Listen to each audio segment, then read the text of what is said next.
ইয়া মান সাল্লাইতা বিকুল্লিল আম্বিয়া।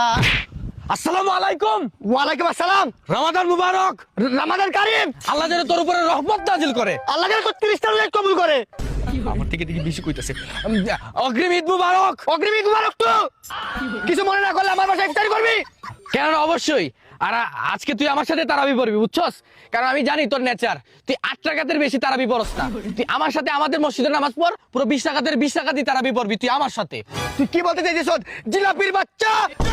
আমি কি 20 টাকার নামাজ পড়ি না? তুই আমার কি ছোট করলি? বেগুনির বাচ্চা। পিআইজি আর বেগুনির বাচ্চা, বুঝলাম না তো বিষয়টা। হালাল গালি। রমাদান কারীম না? হালাল গালি না? তাহলে তো আমারও কয়টা দিতে হইব। এই লেবুর তিতা রস, এই খেজুরের বিচি, এই আলুর চপ। বেশি জোরে কইলে সমস্যা। রমাদান কারীম না, আর রোজা হালকা হওয়ার সম্ভাবনা থাকতে পারে আর কি। Thank you. তো এই দিক দিয়ে কোথায় যাওয়া হচ্ছে? সামনে ঈদ আসতেছে তো ভাবতেছি নতুন একটা ফোন কিনবো। ও আচ্ছা, তুই আমার শত্রু মানুষ, কিন্তু এই যে মাসটা না, রমজান মাস, এই মাসে শত্রুরে সহযোগিতা করা উচিত। তুই যদি চাস তাহলে আমি একটা ভালো ফোন সাজেশন দিতে পারি। অনুমতি দেওয়া হলো। হ্যাঁ, এটা হচ্ছে ভিভো Y31D। ভিভো Y31D, এই ফোনটা তুই কেন নিবি? কেন নিব? কারণ এই ফোনের মধ্যে আছে 7200 mAh এর ব্লু বল ব্যাটারি। সারাদিন চার্জ নিয়ে আর কোনো চিন্তাই নেই। Snapdragon 6S